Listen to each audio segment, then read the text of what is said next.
Aujourd'hui à Jeanne Culture, on s'arrête à Saint-Uribe, une des plus petites municipalités de la MRC de Portneuf.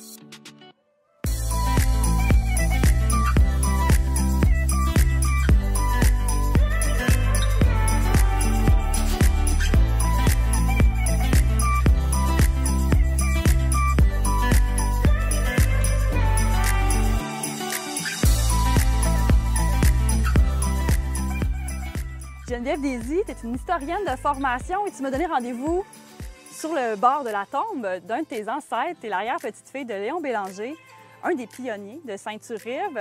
Qui est ce personnage plus grand que nature qui mérite ce beau monument ici? Bien, en fait, mon arrière-grand-père, que je n'ai pas connu parce qu'il est décédé justement là, en 1941, faisait partie des premiers habitants du village de Saint-Uribe. Dans le fond, il y avait déjà des familles qui étaient installées dans le rang Saint-Léon, entre autres, puis les autres rangs autour. Mais on se retrouvait dans la paroisse de Saint-Casimir, donc le Haut de Saint-Casimir. Puis, à un moment donné, en 1898, les gens de Saint-Uribe qui étaient tannés de se rendre à l'église de Saint-Casimir... C'est loin, ça fait loin. C'était un peu loin. J'ai lu 6 ou 7 000. Non, mais en cheval, quand même, c'est loin. Effectivement, oui. En plein hiver. C'est ça.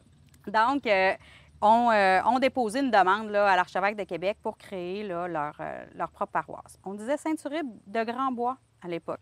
Puis, donc, Léon Bélanger est né dans le rang Saint-Léon, à Saint-Casimir à l'époque, mais lui, à l'âge de 21 ans quand même, il s'est acheté des terrains au cœur du village de Saint-Uribe. Donc, en 1900, il a construit son premier moulin à scie devant l'emplacement où il allait construire, là, une couple d'années plus tard, là, sa maison familiale. Puis, justement, il a construit son moulin en premier parce qu'il avait besoin de son moulin pour construire sa maison. Il avait construit en premier le premier plus gros carré, puis en 1915, il a ajouté l'aile qui fait un L. Donc, c'est un cottage en L, cette maison-là, de style néo-Queen. Puis, c'était aussi une maison qui détonnait des maisons habituelles, qui étaient plus Second Empire, toit mansardé, parce qu'il se servait de sa maison, oui, pour loger sa famille à venir, mais aussi comme carte de visite pour ce que son moulin était capable de produire. Le moulin de Saint-Uribe fonctionnait à vapeur. Il l'a gardé pendant à peu près une trentaine d'années. Okay. Le travail agroforestier là, dans l'ouest de Portneuf était vraiment très important. Ouais.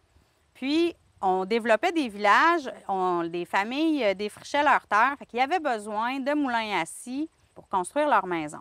Fait qu'au départ, c'était une entreprise à service, dans le fond, local, si on veut. Il s'est construit un deuxième moulin à Saint-Casimir Station. Oh, OK, ça près de la station de pompage actuelle, oui. Où on m'a dit. OK. Et un deuxième moulin a été bâti là en 1929, un moulin aussi qui fonctionnait à vapeur. Mais entre-temps, il avait réussi à mettre la main sur le moulin Chalefour à Saint-Alban, qui, lui, est un moulin à eau, oui. Qui est aussi un moulin multifonctionnel.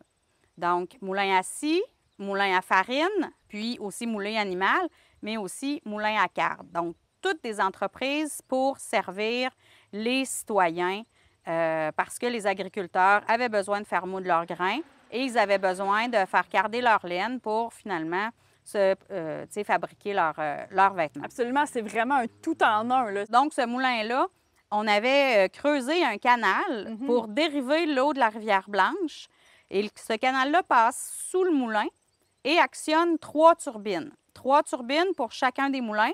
C'est quand même une personnalité économique importante. Il y avait plusieurs employés aussi. Oui, bien, j'ai vu des sources qui me disaient, au summum des opérations, il y aurait 50 chefs de famille qui auraient été employés dans les moulins Bélanger. je suis pas en mesure de vérifier l'information. Je ne quand fais que la même. répéter. Mais tout ça pour dire qu'on a encore des carnets où Léon notait les heures faites par ces travailleurs. On est capable là, de retrouver là, pas mal de noms. On voit le salaire, puis on voit aussi là, qu'il notait si les gens étaient célibataires ou mariés. Léon avait aussi, s'était vu octroyer des droits de coupe sur des terres de la couronne, où là, il vendait du bois. Il vendait du bois de construction, mais il a aussi, avant la guerre, vendu du bois à l'Angleterre. Donc, ce qu'on Des racontait... gros contrats quand même, hein? Oui, puis ça reste encore une fois à explorer un peu plus. Puis c'est ça qui le beau de l'histoire, c'est que plus on trouve des informations, plus on a de questions. Ça, c'est sûr. Puis justement, Geneviève, comment tu as pu récolter ces informations-là? Bien, en fait, il faut commencer par ce qu'on a chez nous.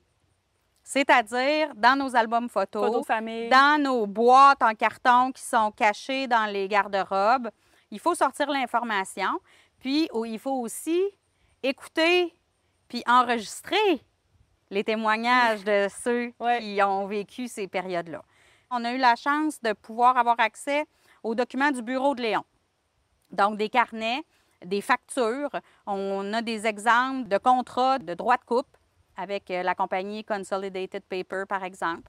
C'est très parlant, ces documents-là qui ont l'air un petit peu plates, là, a priori, mais au final, il y a une foule d'informations, c'est une mine d'or. Une foule d'informations, c'est une mine d'or. Et là, on sait qu'il y en a d'autres à venir aussi parce que plus on se parle, plus les gens réalisent, OK, bon, mais dans le fond, ce que j'ai, c'est intéressant. Donc, la morale de cette histoire, on garde nos souvenirs de famille et on peut les exploiter ou les amener au centre d'archives. Un petit peu comme ce qui est en train de constituer, Geneviève. Tu vas aller tout porter ça au centre d'archives de Portneuf.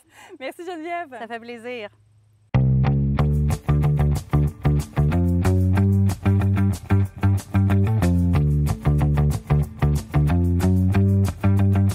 La municipalité de Saint-Casimir, traversée par la rivière Sainte-Anne, compte 3 ponts patrimoniaux sur son territoire.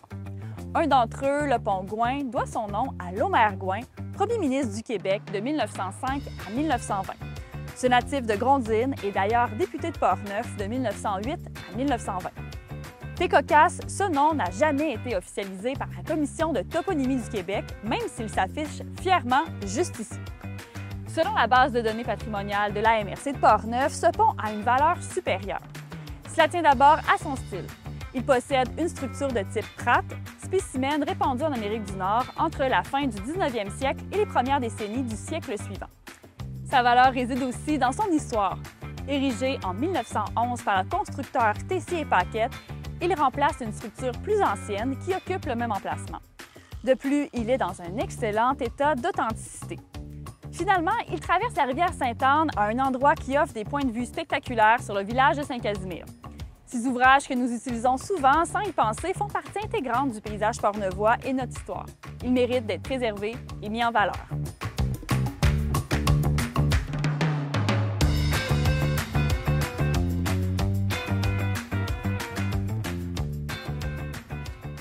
Sarah Bélanger-Martel, co-directrice du musée ambulant. On se retrouve aujourd'hui à Saint-Uribe pour un des arrêts du musée ambulant, donc un petit musée nomade qui bouge.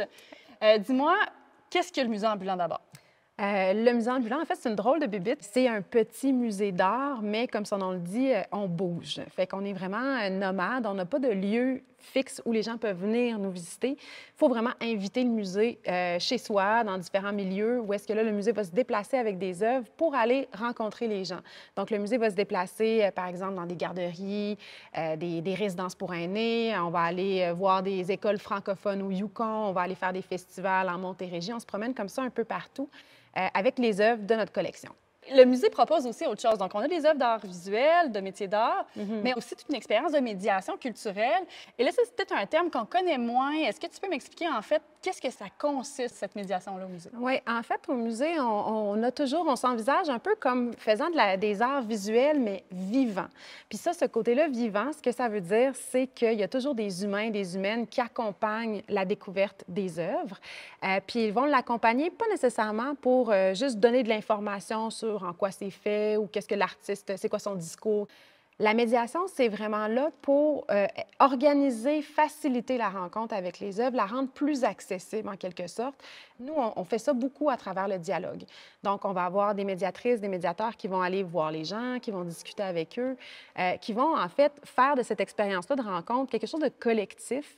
Puis pour nous, c'est cet aspect-là de partager la rencontre qui la rend plus facile d'accès pour toutes sortes de publics, que ce soit des poupons à des publics qui sont des experts, par exemple, qui vont voir toujours de l'art actuel. Mais nous, cet aspect-là de médiation, il est vraiment indissociable de la présentation des œuvres. Mais aussi tout un aspect sensoriel qui est hyper important dans notre approche, parce que souvent, on va interagir avec des publics que ça ne va pas passer par le langage nécessairement.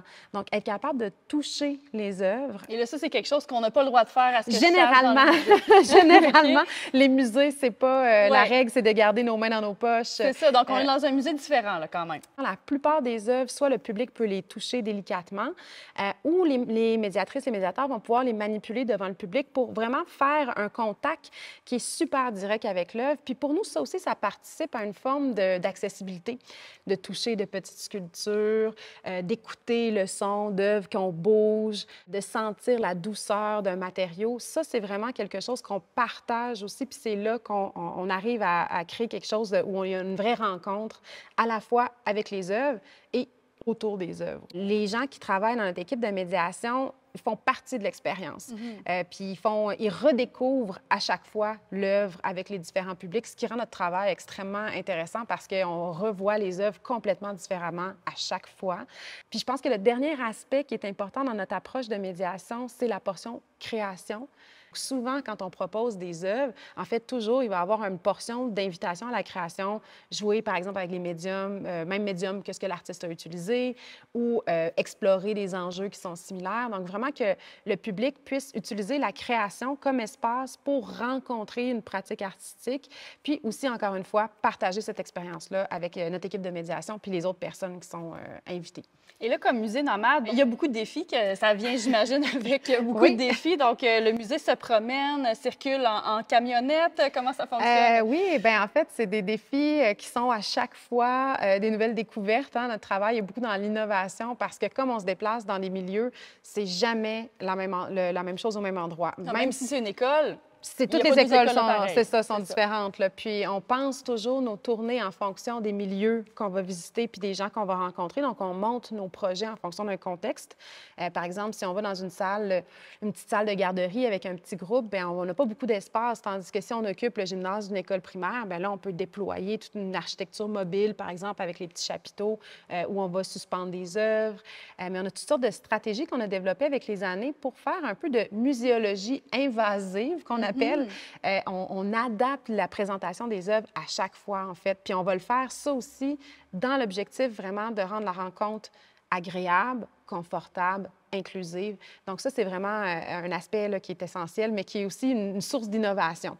Puis c'est sûr qu'on a une espèce de tension au musée ambulant entre le côté de désir de conserver les œuvres à tout prix, assurer leur pérennité, leur intégrité, et l'aspect accessibilité. Donc, on fait parfois des compromis à ce niveau-là. Toucher des œuvres à répétition, c'est sûr que ça amène des risques pour les œuvres. On en parle avec les artistes dont on fait l'acquisition. Les artistes embarquent vraiment avec nous dans cette démarche-là. On les protège, bien entendu, de toutes sortes de manières, mais toujours dans le souci d'aller faire pencher l'équilibre vers l'accessibilité. Donc, quand on transporte des œuvres, on a tous des systèmes de transport qu'on va apporter, des petites architectures là, nomades qu'on va déployer.